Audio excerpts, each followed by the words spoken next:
마태복음 5장의 이 말씀은 예수님께서 이 땅에 오셔서 말씀을 전하십니다. 근데 마태는 예수님의 사역을 세 가지 동사로 요약하라고 하고 있습니다.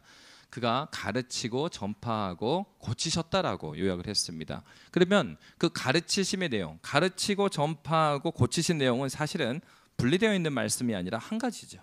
근데 그 한 가지 말씀, 그 말씀, 예수께서 왜 오셨는지에 대한 말씀을 예수님은 산상수훈을 통해서 가르쳐 주셨어요. 그래서 마태복음 말씀에 보면은 이제 이 4장 말비부터 시작해서 5장부터 시작하는 이 말씀들을 산상수훈이라고 합니다. 그리고 산상수훈의 핵심은 바로 하나님께서 이스라엘 백성들께 주셨던 그 율법이 무엇을 의미하는지를 예수님께서 다시 한번 해석해 주신 거예요. 그래서 여러분, 이 율법이라는 것은 구약 시대에 하나님께서 이미 주신 하나님의 뜻입니다. 그래서 이제 우리가 지금 갈라디아서로 공과를 하다 보니까 조금 오해하기 쉬운데 율법 자체가 나쁜 게 아니에요, 여러분. 율법은 누가 주셨습니까? 하나님이 주셨습니다. 율법은 굉장히 귀한 것이죠. 왜? 하나님의 뜻을 알려주신 것입니다. 근데 그 갈라디아서에서 그리고 이제 초대교회에서 말하고 있는 율법, 이렇게 율법주의자처럼 행하지 말라라는 것은 율법 자체가 문제라는 것이 아니라 율법을 잘못 해석하고 잘못 적용하는 것. 율법을 주신 목적은 율법 자체를 통하여서 하나님을 알게 하시기 위해서 주셨는데, 하나님을 알게 하는 것까지 가지 않고 율법에만 집중함으로 나오게 되는 그런 문제들에 대해서 지적을 하고 있는 것입니다. 그래서 여러분, 한 가지는 율법 자체, 그러니까 오늘 교회 가는데 말이야, 목사님이 율법을 막 지키라고 하더라. 목사님이 약간 이상한 데로 빠진 것 같아. 오해하지 마시고, 예수님이 그렇게 말씀하셨죠. 오늘 마태복음 5장의 17절 말씀을 보시면, 자, 17절 말씀 함께 읽을까요? 시작. 내가 율법이나 선지자를 폐하러 온 줄로 생각하지 말라. 폐하러 온 것이 아니요 완전하게 하려 함이라. 아멘. 예수님은 율법을 폐하러 오신 게 아니고요, 율법을 완성하시기 오셨습니다. 그래서 중요한 것은, 그러면 당시의 사람들은 20절 말씀, 당시의 사람들이 질문했던 질문이 이것이었어요. 자, 20절 말씀 함께 읽겠습니다. 시작. 내가 너희에게 이르노니 너희 의가 서기관과 바리새인보다 더 낫지 못하면 결코 천국에 들어가지 못하리라. 예수님께서 이 땅에 오셔서 가장 많이 전파하신 내용은 하나님 나라입니다. 천국, 하나님 나라, 하늘나라. 이 복음서에서 다양하게 표현되어 있어요. 중요한 것은 하나님 나라에 대한 얘기인데, 그래서 우리가 복음을 이해할 때 이렇게 이해하는 경우가 있습니다. 자, 예수 믿어 갖고 뭐가 나오냐? 그럼 예수 믿으면 죽어서 천국 가. 그건 사실은 반쪽짜리 복음입니다. 복음은요, 죽고 나서 오는 천당, 그 지옥에 대한 개념은 사실은 우리나라 사람들의 관념 속에 있었던 생각들입니다. 근데 이제 성경에서 말하는 것은 그렇다고 해서 그 자체가 틀린 말은 아니에요. 마지막 때 역사의 종말이 와서 예수께서 심판주로 오셔서 그 이후에 심판이 있죠. 그래서 하나님을 믿지 않은 자, 그리스도 예수를 나의 주 나의 하나님을 고백하지 않은 자들은 영원한 형벌이 있는 지옥에, 그리고 하나님을 나의 주 나의 하나님을 고백하고 회개하고 그 예수 그리스도를 믿은 자들에게는 새 하늘과 새 땅, 그 계시록의 표현에 가면 이게 이제 새 하늘과 새 땅이라니까 거부감이 없으시죠? 한마디로 신천지입니다. 새 하늘과 새 땅을, 그러니까 이 이단들이 중요한 단어를 다 뺏어가 가지고 우리가 그 쓰기가 좀 곤란한데, 사실 그리스도 예수께서 오셔서 그 우리가 주님과 함께하는 그 땅을 어떻게 말했냐면 새 하늘과 새 땅이라고 말씀하셨어요. 그러니까 그거는 뭐예요? 역사의 종말 가운데 이르게 될 하나님 나라에 대한 얘기입니다. 그러면 예수님께서 지적해 주신 것은 무엇입니까? 하나님 나라가 여기 있다 저기 있다도 못하다니, 하나님 나라는 어디 있다고요? 너희 안에 있다. 바리새인과 서기관들이 예수님께서 하나님 나라의 복음을 전파하니까 예수님께서 드렸던 질문이죠. 당신이 말하는 그 하나님 나라 어디에 있습니까? 라고 말하니까 여기다. 너희 가운데 있다. 우리 안에 있다. 이렇게 말씀하신 거죠. 그 말은 무슨 말씀이시에요? 하나님 나라라는 것은, 새 하늘과 새 땅이라는 것은 누구를 누구로 대면하는 거예요? 하나님을 아예 아버지로 대면하는 그곳이에요. 그러니까 그것은 먼 미래적인 일일 뿐더러 그 먼 미래적인 일이 오늘날 이 시공간을 초월해서 오늘날도 이루어지는데, 바로 누구를 통해서요? 그리스도 예수를 통해서. 바로 그리스도 예수를 통해서 부활의 그 영광과 새 하늘과 새 땅의 그 기쁨이 현재적으로 누려지는 것입니다. 그러니까 왜 교회가 이렇게 역사를 지나서 계속해서 유지가 되겠어요? 그 하나님 나라의 영광을 경험하지 못하고는 이어지지가 않죠. 여러분 그렇지 않습니까? 신앙의 의무만을 강조한다고 해서 여러분 의무를 다 할 수 있어요? 은혜가 돼야, 내가 은혜를 받아야 나눠줄 수 있죠. 나도 죽겠는데 뭘 어떻게 나눠줘요? 그러니까 어때? 내가 은혜의 생활을 할 때 그 은혜가 흐르는 거예요. 그렇기 때문에 바로 이 하나님 나라라는 거, 그러니까 오늘 본문에서도 20절에 천국에 대한 얘기는 우리가 생각하는 관념적으로 생각, 죽고 나서 가는 곳 아니요. 그 천국은 현재라는 시간 가운데서 그리스도 예수로 말미암아 우리에게 경험되어지는 것입니다. 그러니까 근데 중요한 것은 만약 그렇다고 한다면 이 당시 예수님 당시에도 이 사람들에게 중요한 것은 무엇이겠어요? 누가 이 천국에 가느냐의 문제였습니다. 그죠? 그 아름다운 나라 하나님 나라라는데 그 너는 아니야. 이렇게 되면은 뭐 의미가 없잖아요. 왜? 이스라엘 백성들은 이 나라를 위해서 계속해서 조상 때부터 기다려 왔거든요. 그러니까 그것이 자기가 해당되지 않는 일이라면 아주 큰 문제인 거죠. 예수님께서 뭐라고 말씀하셨습니까? 20절에 내가 너희에게 이르노니 뭐가요? 너희의 의가 서기관과 바리새인보다 더 낫지 않으면 못하면 결코 천국에 들어가지 못하리라. 그래서 의로운 사람이 가는 나라, 그 하나님 나라.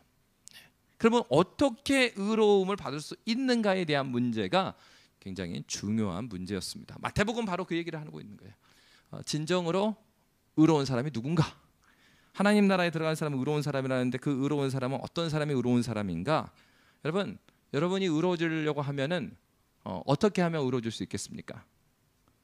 성경에서 제시하는 방법은요. 첫 번째 하나님께서 우리에게 주신 것은 율법을 다 지키면 의롭습니다. 근데 문제는 뭐냐면 율법을 다 지킬 수 있는 사람이 있냐는 문제예요. 이 문제가 문제인 거예요. 아담의 범죄 이후로 우리의 사람의 마음은 죄를 짓는데 굉장히 익숙한 곳으로 필연적으로 죄로 향하는 마음으로 타락해 버렸습니다. 어떤 증거? 목사님 그 증거를 대보세요. 그러면 그 질문하는 분한테 말씀드리고 싶어요. 본인의 삶을 잘 생각해 보세요. 여러분, 여러분의 마음이 가는 대로 가만히 의지를 들여서 뭐 하지 마시고요. 여러분이 마음에 가는 대로 살아보세요. 그러면 어떤 결과가 나오느냐? 싱크대에 설거지가 쌓이기 시작합니다. 그리고 이 세탁기에 막 옷이 쌓이기 시작하고, 세탁기에 옷이 왜 쌓여요? 그냥 소파에 쌓이고 그냥 지금 날 널브러져 있지. 가만히 놔두면은 우리가 알게 되는 건 우리 집이 굉장히 더러워진다는 걸 우리가 알 수 있어요. 우리 짧게만 봐도 우리가 얼마나 이 조그만 거 귀찮은 거 하기 싫잖아요. 그러니까 우리 마음은 그냥 너 하는 대로 해도 돼라고 조건을 달아줬을 때 우리의 마음은 어디를 향해요? 우리가 편한 데를 향해요. 우리가 편한 데가 막 선하고 아름다운 것이냐? 아니죠. 여러분의 방을 갔는데 그런 얘기 하잖아요. 아내가 어디 친정에 갔다 왔어. 그래서 한 2주 그리고 한 달이 있다 왔어요. 그래서 잘 있어? 그래서 애들한테 막 전화해봐요. 잘 있어 엄마. 아빠 잘 있어. 너무 좋아. 돌아와 보니까 어떻게 돼요? 집이 난장판이야. 그러니까 우리는 어떻습니까? 우리의 기준대로 우리가 편한 대로 살고자 하는 마음이 기본적으로 있어요. 누구에게요? 그 타락한 사람들에게 있는 마음입니다. 그러니까 여러분, 하나님께서 율법을 주신 이유는 율법을 통하여서 여러분 율법 다 지키면 의롭게 여기면 받습니다. 문제는 뭐예요? 우리가 죄된 인간이기 때문에 그 율법을 다 지킬 수 없어요. 그래서 하나님께서 누구를 약속하신 것입니까? 첫사람 아담이 범죄하셨을 때 하나님께서는 이미 그걸 알고 계셨죠. 그래서 어떤 약속을 하세요? 창세기 3장 15절에 여인의 후손을 약속하십니다. 당대의 표현에 의하면 여인의 후손은 굉장히 낯선 표현이에요. 누군가 후손이다 이렇게 말하면 그냥 남자의 후손인 거예요. 말하지 않아도. 근데 딱 집어서 여인의 후손이 나타나서 뱀의 머리를 밟을 것이다. 바로 첫사람 아담이 범죄한 즉시 하나님께서는 그의 백성을 구원하신 약속을 그들에게 허락해 주십니다.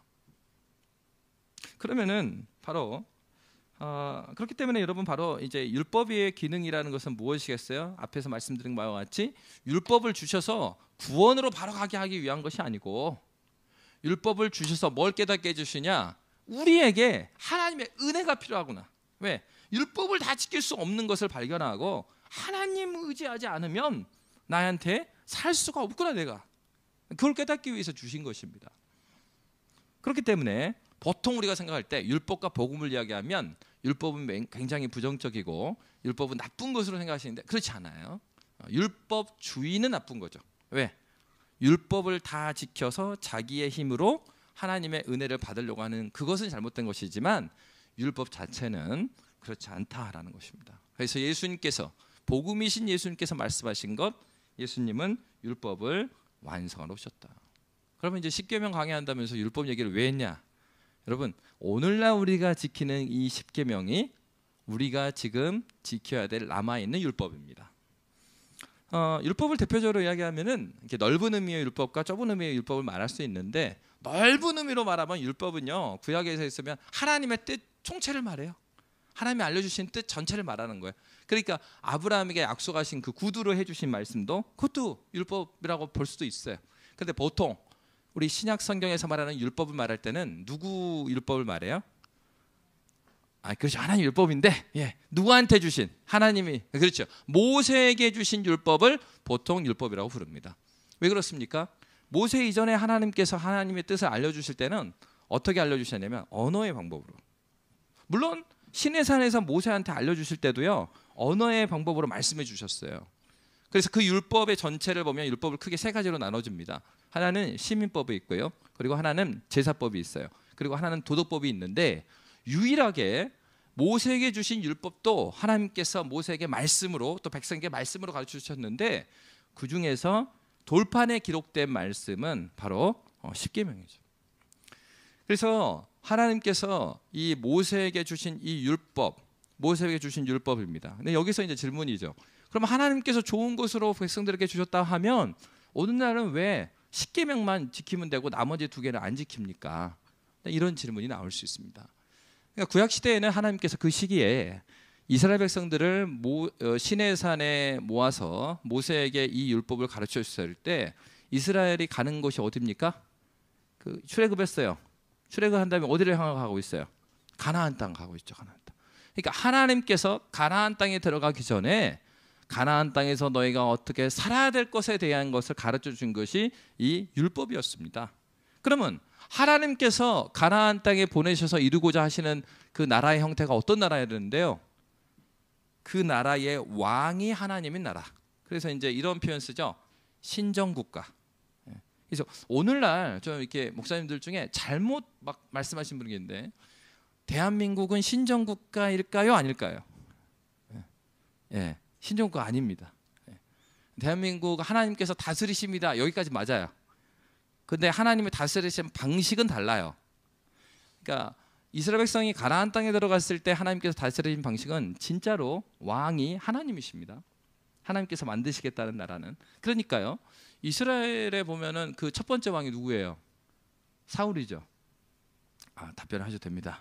설교 시기지만 사울이에요. 사울 왕인데 어떤 게 나타나냐면, 그러면은 다른 나라 같으면은 사울이 일반적인 왕의 그 통치하는 나라라고 하면은 전쟁 앞두고 있죠. 근데 사울이 전쟁을 바로 했어요, 못했어요? 그러면 누굴 기다립니까? 사무엘 기다려요. 자기가 왕인데 왜 제사장 기다립니까? 그게 다른 나라와 달랐던 것입니다. 그러니까 신정국가의 특징은 뭐냐? 하나님께서 왕이시기 때문에 왕에 있어서 가장 큰 그 권한 중에 하나는 뭐냐면 전쟁을 할까 말까 결정을 왕이 했단 말이에요. 사울 왕이었죠. 근데 사울 왕이 이거 결정 못 한다고요. 왜? 이스라엘은 신정국가였으니까. 그러니까 이스라엘의 신정국가의 왕은 누구시니까요? 하나님이니까. 그러니까 왕의 역할은 뭐예요? 제사장을 통해서 하나님이 가라고 하냐 말라고 하냐 물어봐야 되는 겁니다. 이게 다른 점이에요. 그러면 왜 하나님께서 가나안 땅에 이러한 신정국가를 세우기를 원하셨을까? 왜 그랬을까요? 그 당시에 수많은 나라가 이스라엘보다 먼저 나라의 형태를 띠고 있었습니다. 근데 수많은 나라의 특징은 왕이 다 있지만은 말 그대로 누가 왕이 돼요? 그렇죠. 센 놈이 왕이죠. 그게 세상의 법칙이었어요. 힘이 센 사람이 왕이 돼요. 그러면 힘이 센 사람이 왕이 돼서 어떤 나라를 만들어요? 힘센 사람의 나라를 만들었어요. 말 그대로 정글의 법칙인 거예요. 힘이 세서 왕이 되면 자기 마음대로 해도 되는 나라가 주변의 나라였고, 가나안 땅에 이미 있었던 부족들이 그러한 나라를 살았던 겁니다. 그러니까 하나님께서 이게 아니다 이거예요. 내가 만들려고 하는, 이 세상에 주려고 했던 나라는 그런 나라가 아니다.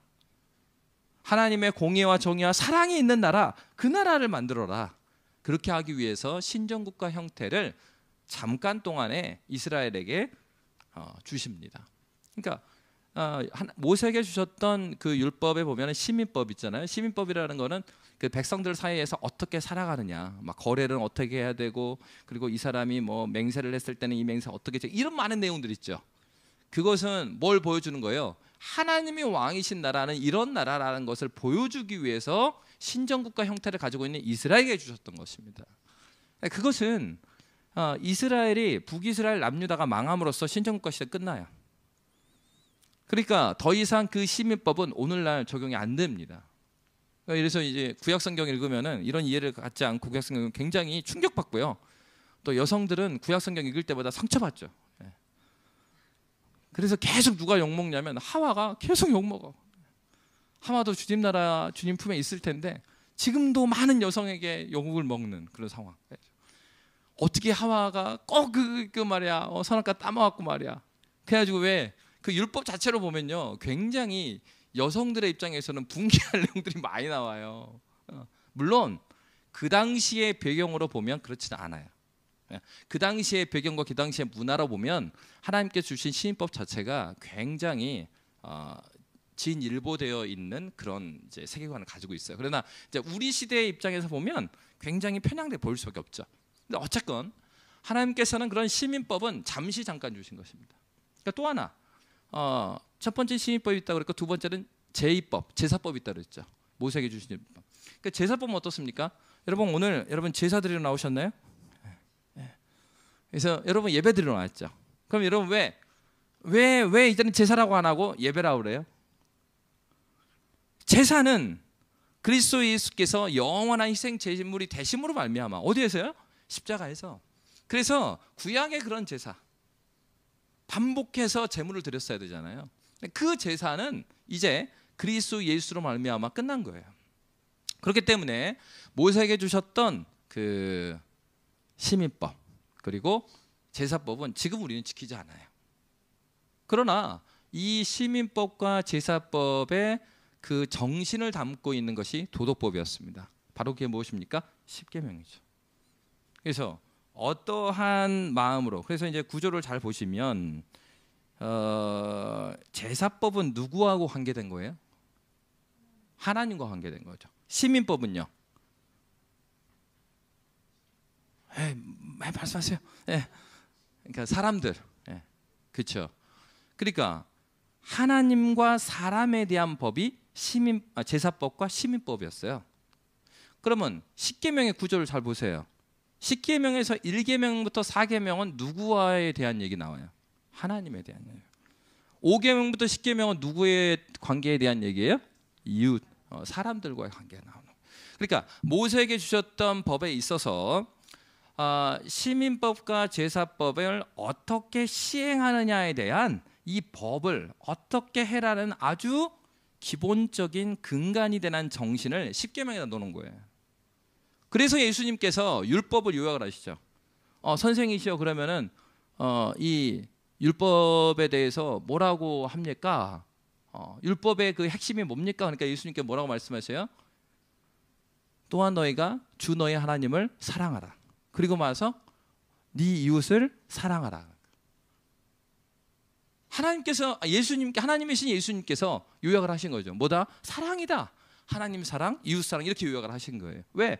모세에게 주셨던 이 율법, 제사법, 시민법, 이 내용들, 도덕법, 십계명, 이 내용들이 하나님과의 관계, 사람과의 관계를 말했기 때문이죠. 여러분, 바로 하나님께서는 바로 이 십계명을 모세에게 주셨을 때 이러한 하나님 나라의 백성으로서의 삶을 어떻게 살아야 될지를 알려주시기 위해서 이 모세의 율법을 주셨습니다. 근데 이제 여러분, 그러면 십계명이 왜 중요하느냐? 여러분 잘 보시면 아까 말했던 것이 기독교 신앙의 핵심이 세 가지에 다 나왔다 그랬죠. 사도신경, 십계명, 죽음을 다 나왔다 그랬어요. 근데 여러분 십계명하고 주기도문 성경에 나옵니다. 사도신경 성경에 나올까요? 안 나옵니다, 여러분. 근데 예배 때 보세요. 예배 때마다 고백하는 게 사도신경이요, 십계명이요, 주기도문이에요. 여기 정신 차리세요. 예, 사도신경. 사도신경은 사도들의 고백을 모아놓은 건데 우리 예배 여러분 찬양 인도하기 전에 앞에서 인도자 그러잖아요. 사도신경함으로 주일 예배를 하나님께 드리겠습니다. 사도신경은 성경에 안 나왔는데도 계속 고백을 해요. 그러면 여러분 십계명은 그러면 성경에 안 나오는데도 고백된 사도신경이 이렇게 중요한데 그럼 십계명은 더 중요하죠. 사도신경 주기도문은 굉장히 중요합니다. 그래서 여러분 이 십계명은 바로 하나님께서 모세에게 주신 율법에 대한 전체적인 법 정신에 대한 얘기를 하고 있는 거. 어떻게 보면 이렇게 볼 수 있어요. 율법에 있어서의 헌법 역할을 하고 있다. 그러니까 오늘날 이 사회법으로 보면 헌법이 있고 그다음에 그 밑에 많은 법들이 있잖아요. 그랬을 때 어떤 법이 시행되고 이렇게 했을 때 이거는 헌법에 위배되는 것 같다. 그럼 뭐래요? 헌법 소원을 하잖아요.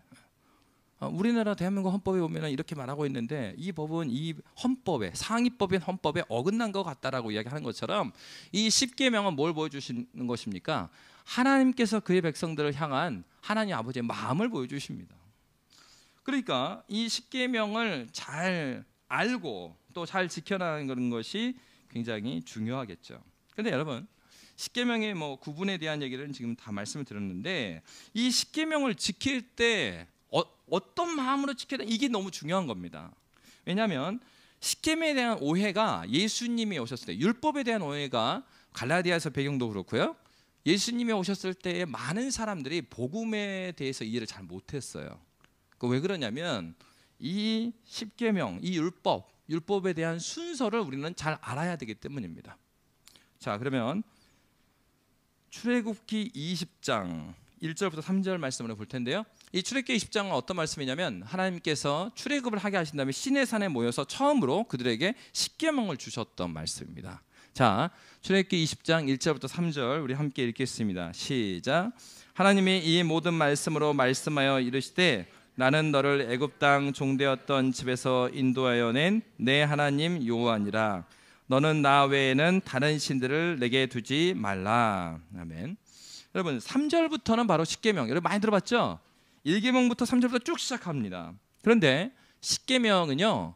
여러분이 그 찬송가 제가 합본으로 돼 있어갖고 찬송가에 나왔나요? 우리나라에 저기에 성경책에 나왔는지. 그러니까 보면은 그 성경 공회 찬송가 공회에서 써놓은 것도 보면 3절부터 나와 있진 않아요. 예, 잘 보셔야 됩니다. 그래서 보시면은 뒤쪽이군요. 뒤쪽에 보면은 어디부터 십계명을 말하고 있냐면 제 성경책도 보면 하나님의 이 모든 말씀으로 말씀하여 이르시되 나는 너를 애굽 땅 종되었던 집에서 인도하여 낸 내 하나님 여호와니라. 십계명을 말하는데요. 1계명부터 적는 게 아니고 그 앞에 있는 구절부터 말하고 있습니다. 이게 굉장히 중요한 부분입니다. 왜냐하면 바로 십계명은 누구한테 주어진 것인가 하는 것을 제대로 알아야 우리가 십계명을 율법주의처럼 잘못 적용하지 않기 때문에 그래요. 오늘 보면 출애굽기 20장 1절 3절에서 어떤 말씀이 있습니까? 하나님이 이 모든 말씀으로 말씀하 이르시되 말씀하셨다는 얘기죠. 2절 말씀 다 같이 읽겠습니다. 시작. 나는 너를 애굽 땅 종되었던 집에서 인도하여 낸 내 하나님 여호와니라. 지금 이스라엘 백성들한테 무슨 얘기를 하는 것입니까? 하나님이 누구시란 얘기예요? 이스라엘 백성들을 구원하신 하나님이라는 얘기를 하는 겁니다. 지금 이 십계명을 이 율법을 누구한테 주고 있는 거예요? 구원받지 않은 사람들한테 준 거예요? 구원받은 사람들한테 준 거예요? 구원받은 사람한테 준 겁니다. 그러니까 여러분 오해하면 안 됩니다. 그러니까 율법을 다 지키면 우리가 구원을 받는가? 아니요. 이미 구원받은 자들한테 구원받았으니까 너희가 어떻게 살아야 되느냐에 대한 문제 때문에 이 말씀을 주신 것입니다. 그래서 여러분 열심히 십계명을 지키면 구원받는 게 아니고 구원받은 자들이 그러면 가나안 땅에 가서 어떻게 살아야 되는 문제를 가르쳐 주는 거예요. 그러니까 신자들은 이 말씀을 볼 때 이 부분을 잘 생각해야 돼요. 그래서 두 가지 다 그 두 가지 다예요. 두 가지 다. 하나는 앞에 구원에 대한 얘기 나왔잖아요. 그러면 어떻게 사느냐에 대한 문제가 십계명에 나온 거잖아요.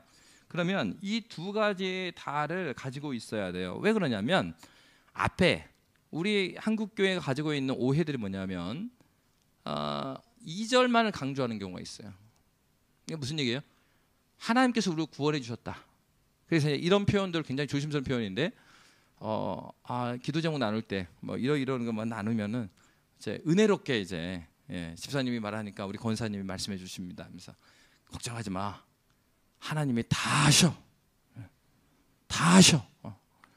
근데 여러분 이거를 잘 생각해야 돼요. 왜냐하면 다 한다라는 얘기에 네가 뭘 할 필요가 없다는 얘기가 그걸 의미하는 건 아니에요, 여러분.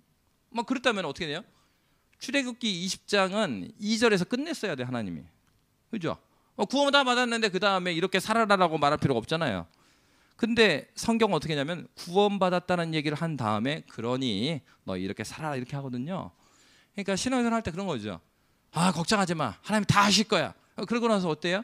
다 하실 거야 말했으면 부단하게 하나님 말씀하신 대로 살아내야 되는 삶이 있어야 돼요. 근데 구원받았다 해놓고선 순종하는 삶이 없다? 그거는 반쪽짜리죠. 반쪽짜리는 복음이에요? 아니에요? 복음이 아닌 겁니다. 마찬가지로 반대도 마찬가지예요. 구원의 위로를 누리지 못하고, 그러니까 2절 말씀 구원받은 은혜를 생각하면서 3절부터 읽어나가야 되는데 이 3절부터 십계명의 내용 이것만 알고 있고 2절 말씀이 없어요. 그러면 어떻게 다가옵니까? 무슨 행동을 할 때 감옥에 있는 것 같아. 딱 하면 그런 분들 있죠? 딱 하면 어허 5계명, 어허 아빠 8계명, 아빠 9계명 막. 저 어릴 때 그랬거든요. 예수를 못 만났죠. 태어나자마자 예수를 만난 사람이 없잖아요. 그러니까 저도 그리스도인 가정에 태어났지만 굉장히 엄격하게 많은 것을 배웠단 말이에요. 이게 어때요? 무슨 행동을 해도 자기 검열을 계속하는 거야. 이런 사람들 특징이 뭐예요? 자유함이 없어요. 진리가 자유를 줘요. 그러니까 진리이신 예수를 만나면 뭐가 이해가 되냐면 그때 왜 아버지가, 그때 왜 어머니가, 그때 왜 그 주일학교 선생님이 이렇게 하라고 그랬구나. 끄덕여져요. 근데 복음에 대한 이해가 없으면, 그 구원받은 은혜가 없으면 어떻게 되냐면 뭐 이렇게 복잡해? 교회 다니는 거 너무 힘드네. 이거 하라고 저러 하라고. 교회에 나가주고만 하면 되지 말이야. 성경 공부하라고 말이야. 그럼 뭐 조목사 오기 전에는 없었는데 와갖고 막 세가족 모임이나 뭐 만들어갖고 귀찮게 말이야. 이게 은혜가 안 되면 피곤한 겁니다. 이제 뭐 장로 권사 장로 권사 안수 집사는 마땅히 그 마땅히 할 때마다 무슨 생각이 드는 거야? 반감이 드는 거예요. 내가 장로 하고 싶어서 했나? 권사 하고 싶어서 해서 하라고 했지. 근데 하라고 해놓고 말이야. 이거 하라고 저거 하라고 말이야. 끝나지도 않고 은퇴할 때까지 계속 해야 될 것 같고 말이야. 이거 도망도 못 갈 것 같고 홍콩의 교회 조금만 해갖고. 여러분 왜 구원의 은혜가 나를 살아보지 못하면 신자로서 살아가야 될 의무들이 짐이 돼요. 그냥 예수님이 뭐라고 말했습니까? 예수님 뭐라 했냐면은 내게로 와서 수고하고 무거운 짐진 자들아 다 내게로 오라. 내가 너희를 쉬게 하리라. 여기서 끝났으면 좋은데 그 뒤에 어떤 말씀하십니까? 내 짐은 가볍다. 그래 말씀하시죠. 내 짐을 같이 지자 그래요 예수님이. 그러니까 내 짐은 가볍다 그래. 여러분 어떻게 장로님 권사님, 우리 안수집사님들 이렇게 직분자로 사니까 막 가볍습니까? 안 가벼워 이게 직분이란 게. 왜요? 하나님의 그렇기 때문에 우리가 직분자로 있을수록 더 기도하는 거죠. 주일마다 우리 중직자들 중심으로 해갖고 11시에 모여갖고 이렇게 막 기도해야 하시는데 그래요. 교회에 어려움이 있을 때마다 먼저 부르심 받은 자들이 은혜 받은 자 함께 모여서 함께 기도하고 하나님의 은혜를 구하는 겁니다. 왜요? 하나님께서 맡겨주신 이 신자로서 마땅히 살아야 될 삶이라는 것은 그렇게 흘러가는 대로 놔둔다고 그렇게 은혜가 되고 다 흘러가는가? 그렇지 않기 때문에 그렇죠. 하나님께서 주신 우리에게 마땅한 신자로서의 의무는 굉장히 귀한 거예요. 누구한테 주셨어요? 구원받은 자들에게 주신 것이기 때문에 이건 너무나 귀한 것이에요. 근데 그것이 언제 무거워집니까? 그러니까 은혜에서 멀어져 있을 때. 그러니까 여러분, 우리가 십계명을 대할 때 기억해야 될 내용이 이 내용입니다. 우리가 누구라는 사실을 기억해야 됩니까? 우리는 하나님의 구원의 백성들이다. 충분히 나는 그 하나님의 사랑 많이 안 받았는데요. 여러분, 하나님께서는 믿는 자들에게만 이러한 구원을 베푸시지 않았습니다. 내가 주님을 아직 인격적으로 주님으로 영접하지 않은 분들에게 있어서요, 이걸 생각해 보십시오. 성경에서 뭐라고 말했습니까? 이 세상을 누가 만들었대요? 하나님 만들었대요. 그리고 그 하나님께서 이 세상을 사람에게 맡기셨다고 그랬죠. 근데 생각해 보세요.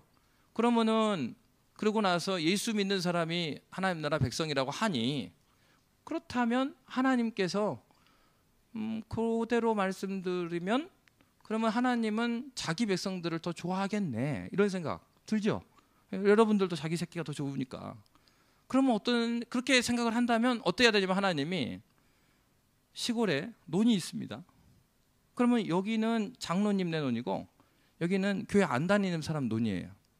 그럼 어떻게 돼요? 비가 와도 어디에만 와야 돼? 장로님 논에만 비가 와야죠. 해가 쪄도요, 장로님 논에만 와요. 여기는 계속 우기, 해도 안 떠. 그래서 눈에 보이게 이 논은 완전히 그냥 다 누워있고 벼들이, 여기는 막 그래야 되잖아요. 그런 거 본 적 있어요? 우리 하나님께서는 그의 백성이든 그러니까 하나님을 아버지라고 부르든 부르지 않든 이 세상의 일반적인 섭리 가운데 주시는 은총을 우리가 그걸 인정하지 않을 뿐이지, 불신자에게도 여전히 하나님께서 그의 은혜를 나눠주고 있는 거예요. 그럴 뿐만 아니라 신자에게는 거기서 멈추는 게 아니라 하나님을 아버지라 부를 수 있는 구원의 은혜를 주셨잖아요. 그러니까 더 큰 은혜를 받은 거예요, 우리가. 그러한 은혜에 대한 감격으로 신자로서의 살아가는 삶을 이해하는 거죠. 그래서 여러분, 이 율법, 모세의 율법은 이 출애굽에서 그 시내산에서 주셨을 뿐만 아니라 그 이후에 이제 시내산 내려와서 이 돌판을 깨뜨려 버리죠. 왜요? 그 모세가 시내산에 올라가고 하나님 만나고 많이 오랫동안 안 내려오니까 백성들이 뭐 하고 있었냐면, 모세가 죽어버린 건가? 막 두려운 마음이 드니까요. 어떤 생각이 걱정이 되니까 뭐 했어요? 그게 근데 우상 숭배인데, 그때 그 성경에는 뭐라고 나왔냐면은 여호와의 절기다, 이렇게 되었어요. 이스라엘 백성들은 아직도 애굽에서 우상 섬기던 그런 습관이 있어갖고 자기들은 어떻게 생각했냐면, 모세가 어떻게 돼버린 것 같으니 우리가 지금 하나님에게 제사를 드리고 하나님의 뜻을 구해야 되겠다 해갖고요, 은금을 모아갖고 금송아지를 만들어가지고 거기서 막 뛰놀고 막 여호와의 절기다 이러고 있었다고요. 이게 이제 모세가 내려와 보니까 이 가관이거든요. 이게. 하나님이 요 돌판에 뭐 써줬어요? 첫 번째가 우상 숭배하지 말라고 하나님만 섬기라. 근데 정면으로 그거를 안 하고 있는 거예요. 그러니까 이제 이 돌을 던져서 이제 깨트리죠. 그리고 나서 하나님께서 이스라엘 백성들이 그 순종하지 않는 40년의 광야 생활을 지나고 가나안 땅에 들어가기 전에, 이제 그 가나안의 중간에 들어가기 전에 느보산에서 다시 한번 이 율법에 대한 해설을 모세한테 시킵니다. 그것이 이제 바로 신명기죠. 그래서 신명기 말씀에 다시 한번 모세가 출애굽 2세대죠. 출애굽 1세대가 시내산에서 율법을 받은 것이고, 광야 40년 동안에 그 출애굽했던 사람 다 죽고 이제 2세대가 가나안에 들어가기 전에 다시 한번 율법을 해설해 주시는데, 신명기 6장 5절에서 6절의 말씀을 보면 바로 어떠한 정신으로 이 율법을 받아야 될 것인지를 가르쳐줘요. 다 함께 읽도록 하겠습니다. 시작. 너는 마음을 다하고 뜻을 다하고 힘을 다하여 내 하나님 여호와를 사랑하라. 오늘 내가 내게 명하는 이 말씀을 너는 마음에 새기라. 이렇게 말씀하십니다. 바로 이 말씀을 예수님께서 율법을 다시 해설해 주시면서 말씀해 주세요. 마태복음 22장 37절에서 40절 말씀, 우리 함께 읽도록 하겠습니다. 시작. 예수께서 이르시되 내 마음을 다하고 목숨을 다하고 뜻을 다하여 주 너의 하나님을 사랑하라 하셨으니 이것이 크고 첫째 되는 계명이요 둘째도 그와 같으니 내 이웃을 내 자신과 같이 사랑하라 하셨으니 이 두 계명이 온 율법과 선지자의 강령이니라. 아멘. 여러분, 그렇기 때문에 이 십계명의 서문, 구원하신 하나님, 우리를 사랑하신 그 하나님, 이 내용을 우리가 깊이 이해하지 못하면 이 하나님의 계명들을 지킬 때 어떻게 지키겠어요? 굉장히 무겁게 지킬 수밖에 없는 것입니다. 여러분, 신앙은 하나님 앞에서 자유를 누리는 거예요. 기준이 없는 자유가 아니고 진리가 너희를 자유케 하리라. 주님이 주신 말씀에 의한 자유, 하나님께서 주신 은혜가 주는 자유를 경험하는 것이, 그것이 신앙생활이에요. 여러분, 율법주의적인 것에 넘어가지 마십시오. 하나님의 은혜의 참 자유를 경험하고 예배의 기쁨을 누려야 합니다. 그러니까 여러분에게 예배의 감격이 없고 예배의 기쁨이 없다면 그걸 놓고 기도해야 되는 거예요. 하나님, 나에게 은혜를 주십시오.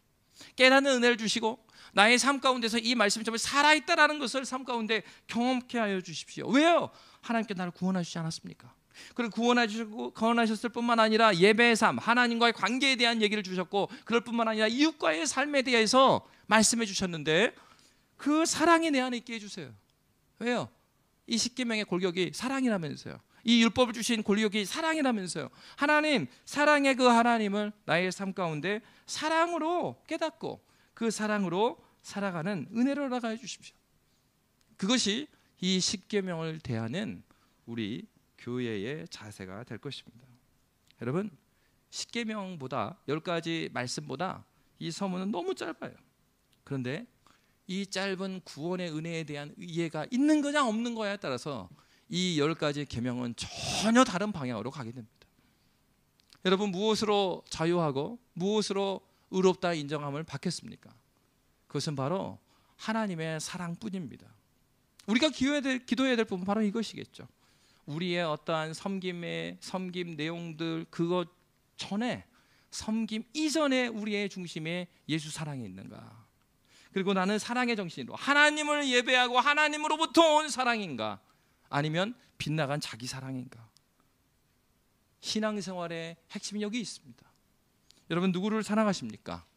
여러분의 섬김 가운데 무엇이 더 중요합니까? 우리는 다시 한번 이 십자가의 고백으로, 복음의 고백으로 나아가야 합니다. 우리 신앙의 중심은 예수를 사랑하는 데서부터 나오는 것입니다. 요한복음 21장에 예수님께서 베드로를 부르십니다. 베드로에게 이렇게 묻지 않았어요. 너 내가 말한 거 지켰니? 이거 했니? 저거 했니? 그거 묻지 않으셨어요. 왜 예수님께서 베드로의 사명장, 요한복음 21장 베드로에게 사명을 맡기시면서 예수님께서 딴 것을 물어보지 않으시고 3번이나 요한의 아들 시몬아, 네가 다른 사람들보다 나를 더 사랑하느냐라고 물으셨겠습니까? 주님을 섬겨나갈 때 중요한 것은 여기 앞에 있는 목사의 어떠한 것도 아니고요, 여러분의 목자의 무엇도 그 근원이 아니에요.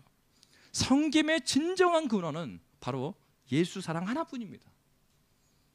여러분의 삶에 있어서 예수 사랑이 우리의 중심이 되고 이 교회의 중심이 되기를 그리스도 예수의 이름으로 빕니다. 이 시간 함께 기도하도록 하겠습니다. 여러분, 들은 말씀을